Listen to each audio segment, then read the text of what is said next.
Hey, welcome back to the Community Podcast. And this week we have another interesting set of guests to join us here at the Big Condo Academy, here on Big Condo Radio.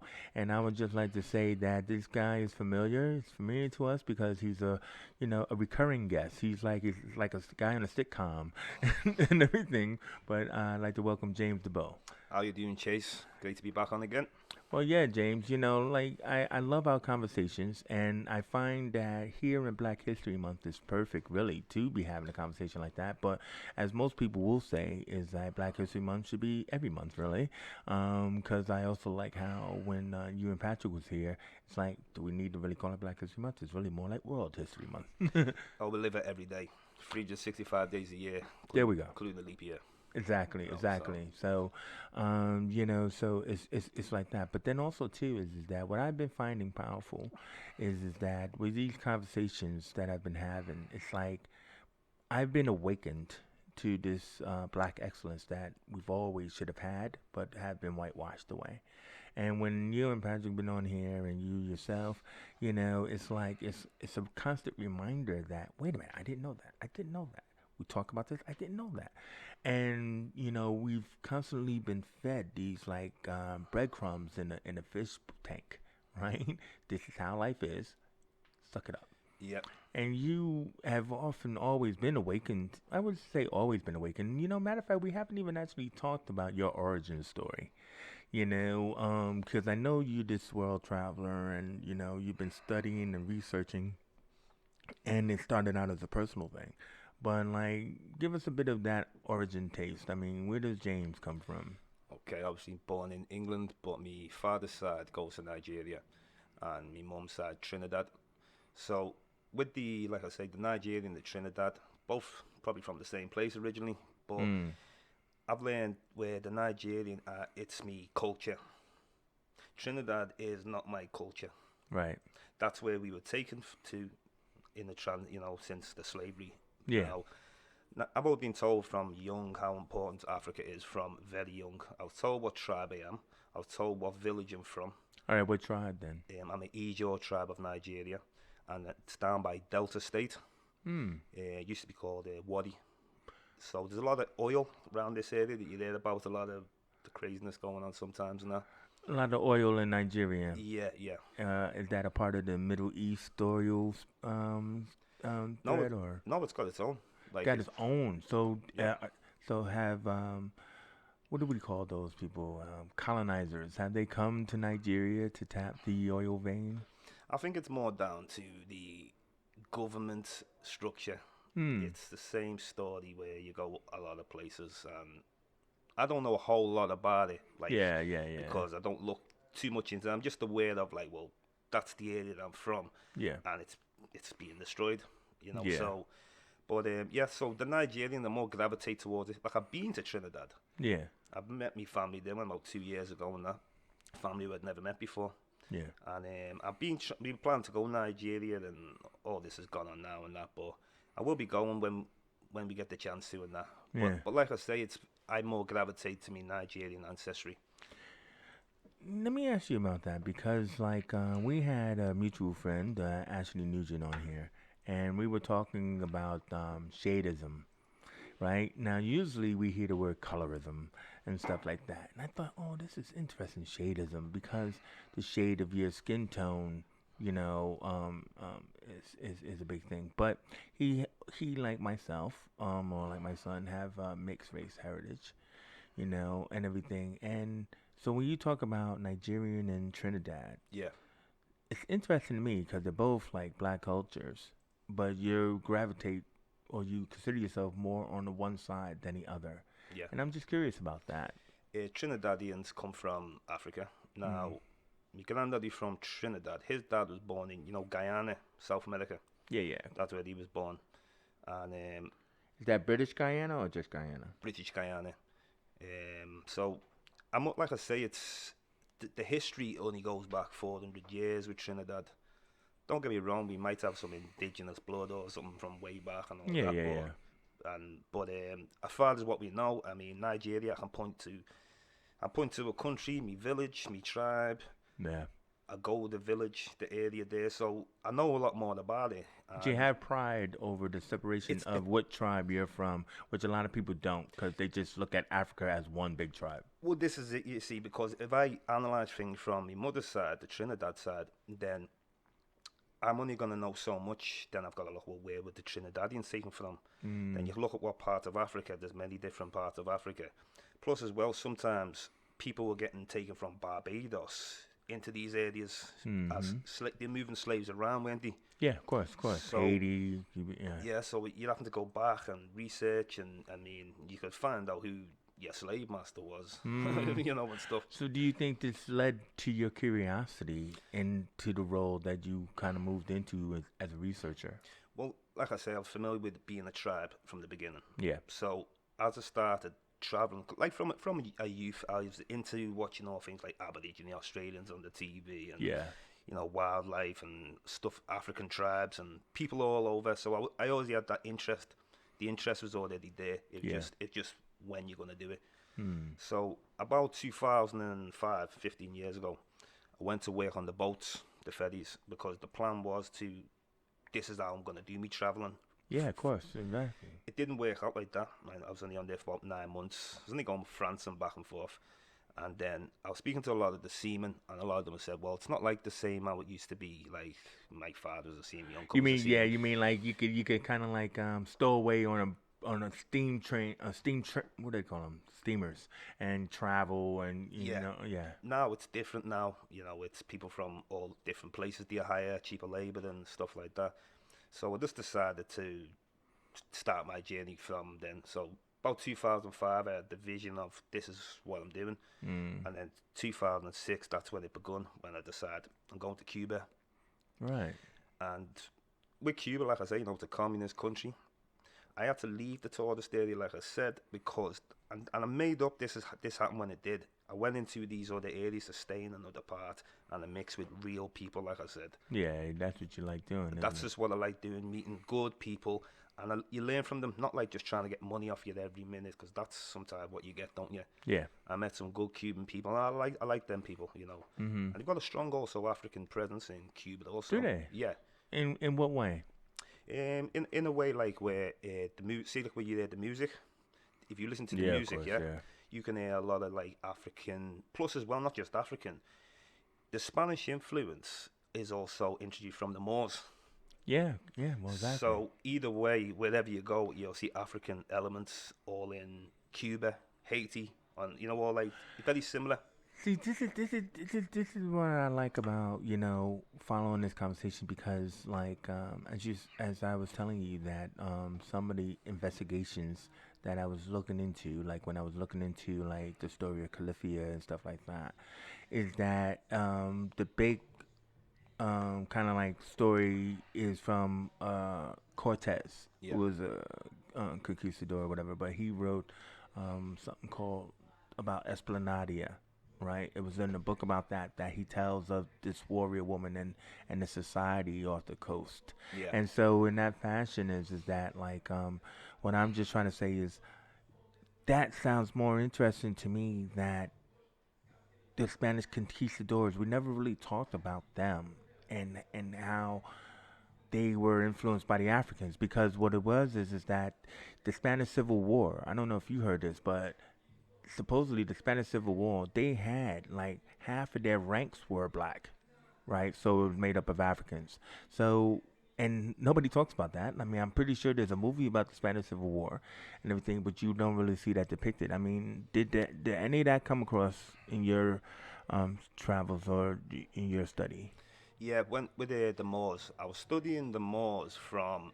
I was studying the origin of the word first of Mm-hmm. all because there's a lot of wordplay with all this stuff. Yeah, well, of course, yeah. I don't play into the wordplay. I'll deal with it very simple, and it's the best way to deal with it. There's all sorts of names they'll give. They like Moors. So before Moors, Greeks will call Africans Ethiopians. Ethiopians, Not yeah. necessarily having to refer to that particular country we know as Ethiopian. It was all these people Ethiopia. The times they were calling them Sudan. Sudan, Yeah. the name Sudan, the land of the blacks. Is Now, that what it means? yeah, the land of the blacks. I did not know that. So the reason why they came with this fairly, the land of the blacks, because they had already conquered Egypt. Yeah. What So the Sudanese. like no, the Greeks and like Oh, you know okay. these times. So when they've already conquered the Egyptians, it's obviously the Nubians are going to be next, kind of thing. Nubians. Yeah. Yeah. So they called it Sudan. If you ever look on an old map, you'll see the Sudan is recognized from East Africa right to West Africa. Wow. Yeah. My auntie's actually got a map wallpaper. Yeah. Yeah. Yeah. Yeah. So you Yeah. will find these maps. Now, they called it all Sudan, everything below North Africa, where they haven't conquered, so they call that the land of the blacks. Wow. They'd even call Libyans, they didn't even call us Libyans, they'll call us Ethiopians, then Moors. So Moor now, we'll get back to Moor. Yeah. So Moor, you know, the way Greeks, they have words like Mavro, and then you'll have all these different kind of names. Italian have their version, Moray. Moray. Oh, yeah. So then look at the Wow, country. that's great. Then look at the name Morocco, Morocco. Mauritania. Also, a place I went, Mauritius. Oh, wow. Now, Mauritius is an interesting one there because if you research Mauritius, it's like when I was researching about Madagascar. Because when I went to Madagascar last year, I went Mauritius as well. Mm-hmm. So Madagascar, I'm searching about the indigenous people. They said people from Indonesia came first, and then Bantu Africans, where it's not. This is back to the whitewash again. Yeah. Yeah. Yeah. Yeah. Or, Yeah. or even if it's not that, it's putting someone else there. Then Mauritius now, they give credit to the Portuguese. Yeah. But I looked a bit further into it and they give credit to the Arabs. Then when I looked further into it again, it was the Moors. Mm-hmm. That's why the name Mauritius. Right. So it's sometimes I'm studying for a long time and I'm searching and I'm searching. I will find the answer in the end. So give You know, credit to the Moors. I just love the study of words and where they come from. And I mean, like when you were first talking about Moorish and all that kind of stuff, it was interesting to me because like someone once has said that like black is not a nation or nativity. It's a color, right? So when you describe a person who's black or had black skin, they were generally described as Moorish. Yeah, Like it was that period of time that they did that. And I mean, but then again, it's like just like white is not a color, like people aren't white, or they may be pink toned or whatever, but it comes from the Caucasus, which becomes Caucasian. You know what I mean? So it's just really interesting in that in what you're saying. And I think that what'd you say, Mauritania or well, you got Mauritania, you got Morocco, Mauritius. That's what Mauritius? Mauritius. I mean, I think there was a boat named that in some story as well and everything, but I didn't put two and two together because of the spelling. Because that Mauritius is spelled Mau. And, you're thinking about Moorish, like you just said, which is Moo. So I just didn't put two and two together. But see, this is what fascinates me, is that, like, when you dig deeper, Yeah, you find, especially, like, I've never heard of that term of Sudan being the land of the blacks. yeah. But then it actually makes sense when you think about it. Usually with Moors, people try to associate with 7-Eleven.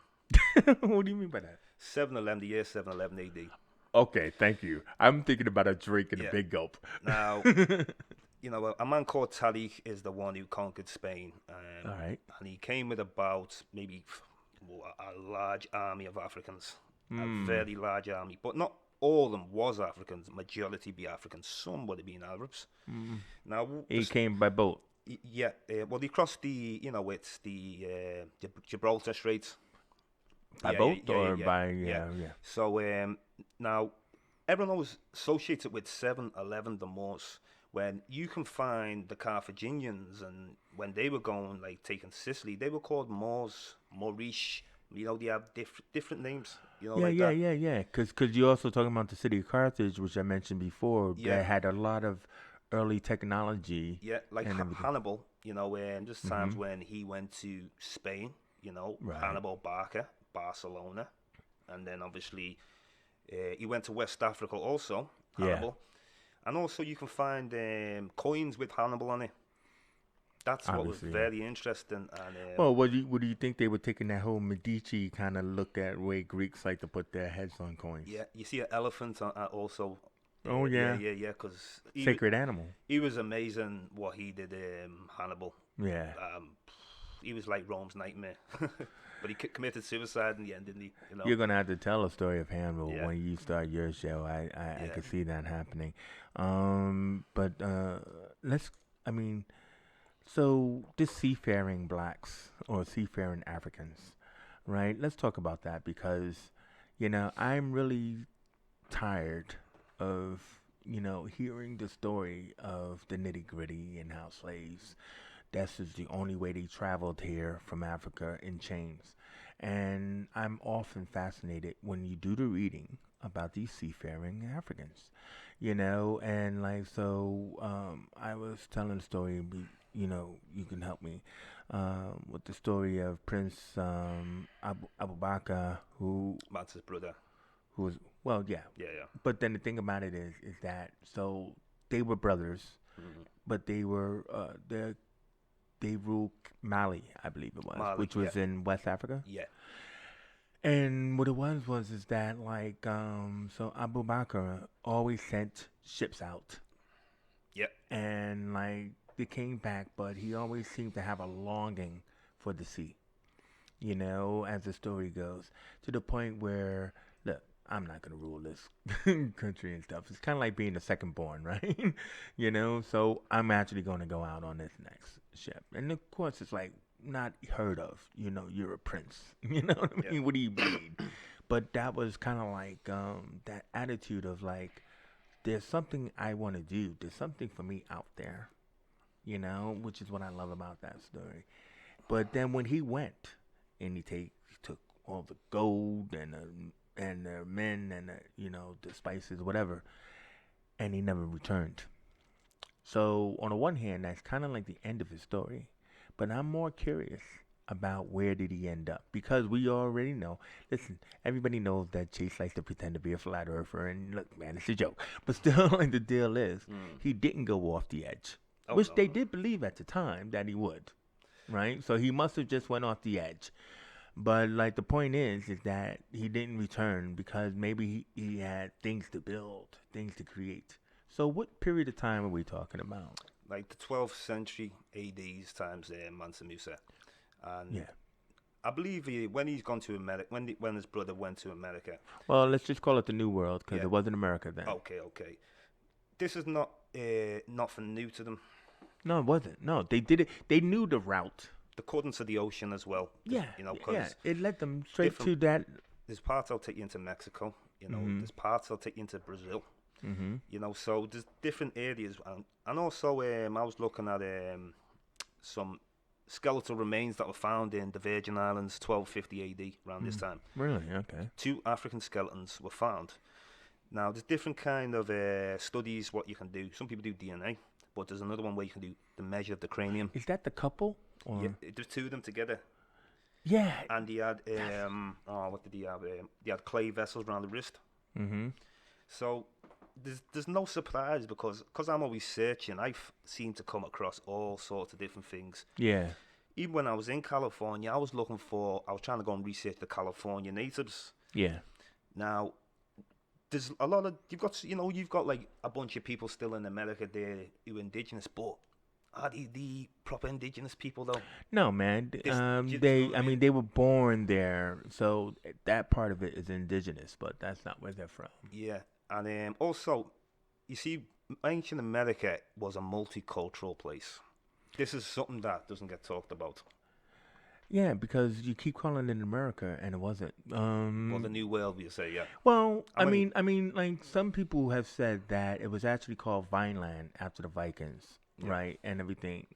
But who the hell knows? Because nothing is real recorded history. But I mean, obviously, this place wasn't as mysterious as we're led to believe Yeah. when Columbus supposedly discovered it, which we know he didn't. So I'm just saying, it's like it's just fascinating that over there, it's not like Jersey, right? But over there is this island, but it had riches in its soil, right? Yeah. Tobacco and Yeah. cotton and all this other kind of stuff. So it had spices that was useful for people, but then they had to learn how to cultivate it. So they didn't know what it to do Yeah, at the time. But yeah, I'm just trying to say, there's that place. Let's go check it out. Like Thrillberry Island, yeah. right? The water's out, so let's just walk over to Thrillberry Island. Yeah. So that's how the New World, in a way, was. You know. How I try and understand it is I look from the beginning, and I Mm, always look at the root of something. That's how I try and find the go answer. for it, man. Root cause. The oldest skeletal remains they seem to find in Brazil, Yeah. and they called the woman Lucia, like I said Yeah. last time, Lucy in Ethiopia, Lucy. and Yeah. the DNA tested it, and they were studying the cranium and they reconstructed it. Now reconstruction's gone a lot better in the last say 10, Yeah. 15 years Obviously. I now. mean, now you 3D printing. I saw a film last night Yeah. about it. Because So when they reconstructed it, and this is on display in their museum, and you should see the Brazilian people's faces shocked, all staring at no. Oh my God, it was amazing. were they like had they The- Afro features? Yeah, because what it is with people in Brazil, when I was there in Brazil, they're so diverse now. But when you're in an area of the tourist zone, we had to leave there because they can keep all the black people in the poorest places. Hmm. Like you can see the slums from where we are now. And I met a few indigenous people in Brazil, Yeah. but like they were not like in a rainforest or nothing. They were just basically on the streets selling stuff Yeah. because they would come from the Amazon rainforest, and it's a good place to go to Rio to sell your stuff and that. But I had some amazing talks with some of them because one was from Peru, and he was an Inca. He came from that area, Hmm. and but and like I say, it's no stranger for people going to America in ancient times. There was times when like the Polynesians went, even like Phoenicians the and Phoenicians. There's many different kinds of people. It's not a surprise. Like, well, let me go down a different road with you, man, because you keep talking about Lucia or Lucy and all that kind of stuff, and this is gonna be an embarrassing road. But so when we look at the what was that? The origin of species, Darwin and everything, and so Lucy, for a time, was considered a monkey, right? So it's yeah, considered the skull of a female monkey yeah, and what they called a hominid. So they were like looking for missing links. Like, what was the missing link between, the Cro-Magnon and the Neanderthal? And they called the missing link Australopithecus, right? yeah. Remember all this? I know this one. Yeah, So my point is that because of the way the craniums are, right? So it's kind of like, oh yeah, well, so this was man. So it was man coming from ape and all of this other kind of stuff. That's not the road I was talking about. What I was talking about is I'm gonna go back to your boy Runoko Rashidi because I mean I'm finally a convert, right? mm, You talk about him enough, and then I finally had to watch him and stuff. So I looked at his podcast where he was talking about the Omeg heads, right? And he was like, "Ah, the people, they just wanna ignore these things." So he was talking about how Afrocentric, let's just say Afrocentric, was these heads, you know. And so he kind of like implied as a part that there was a group of African warriors, seafarers. This brings me back to Prince Sakura. Is that like when they came to um, Mexico or whatever, South America, they brought tools and education, yeah, so they were revered, right? yeah, So then, in revering these Africans, they created the Olmec heads. So they did it to the biggest and the best of their ability, yeah, right? So you look at them, and like Renoko was be showing his pictures, right, and everything like that, and some of them will have braids. yeah, yeah. Do you know what I mean? Amazing. They definitely had lips and brow and all of this other kind of stuff, but people just don't want to believe those are aliens. Yeah, And you know what I mean? yeah. So basically, I was just getting back to Lucy and now all of that is the fact that were they just really African indigenous peoples, do you Well, think? that's an excellent question you've asked because we can't be biased. We just want Well, truth. we don't know. Yeah. So the oldest people, because people entered the Americas, you've got to study the seafarers. I would love to, yeah. So these people who crossed the Bering Straits, the Mongolians, that is later, much later. And also at one time when people did cross the Bering Strait much earlier than they said, it was actually green, a very lovely place to live. The Hmm. Bering Straits at this time, we could go back 40,000 years. So Africans would have got there in many ways. They would have, okay, you walk into it, when they've gone through the migration to Asia, Yeah. and some would take a coastal route and come out of, where Siberia, Alaska, and then come through there. Then there was seafarers that, because there's a funny one, you've got stone axe, you got a lot of artifacts older than people there. Yeah. This is where it's messy. America's very messy with all this research, whether it's Olmecs, whether it's very messy. Oh, well, I think you were trying to imply stone cutting is an older process Yeah. and it doesn't belong to, these Americans. Also, And David Imhotep, I was listening to them, and he believes that like Africans at least sailed to America at least about 56,000 years ago, roughly. but this is the point, man. Because it's what I've found with this. The man with the most common sense seems to get further. There's a lot of common sense to this. It doesn't matter what you've studied. I Hmm. don't care how many degrees you've got or whatever. Common sense can lead you to the right way a lot of the time. Of Yeah. course, we need to do the research behind it, but common sense Yeah. is being my driving force to doing what I'm doing. Well, You know, James, I'm gonna have to end you there because it's a time thing. But I hope that the audience out there have found this particular conversation as fascinating as the others. You're one of my popular guests here on the community podcast. And I would like to just say to them out there, first of all, please like and subscribe if you like this show. But this young man here, James Diboe, is going to have his own show because I think he well deserves it. And like here on Big Hondo Radio, I would look forward to seeing more discussion where he doesn't have me in the middle of it, and he's leading the charge. Now, also James, as a traveler, he's gonna be having imagery of places that he talks about, even sometimes video and stuff. But basically, I would like him to continue down this road because knowing that he has his own show, he can actually like. I mean, I would love to see the seafarers. I would love to see Hannibal. I would love to yeah.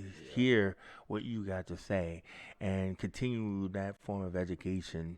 And I'm really encourage people to just keep watching. And I've asked James like, look, keep making comments in the chat so that way people Chase, can follow through. just to deal with the common sense side again, yeah. See Mm, where science to say, for example, 200,000 years ago, people spread around Africa. They say they left Africa, sometimes say 90,000, 70,000 years ago. Now, they refer to as if when they first migrated from Africa 70, 80,000 years ago, as if we just stayed there until slavery came. But this is the point, man. It's like Y- I mean, most you people in my know, generation grew up on roots, yeah, and like we saw Kunta Kinte running, and thinking he's brave, but then we're thinking everybody else is weak. because that's what I mean by common sense. Why would you leave Africa 80,000 years ago? Then we can't go no more. We're going to wait till we get captured into slavery. It's just, No, man. But then they also thought that it's like the Amazon forest. They just thought that these Africans was just sitting there doing nothing until these Europeans came in, and it's like the factor is that if they had ships of their own and they yeah. were traveling, we never saw that in roots. So we never saw that represented in the mental consciousness of the media that is continuing to whitewash. Nile Valley civilizations, West Africans. I researched about the Funa canoe from Nigeria, Yeah, 80,000 years.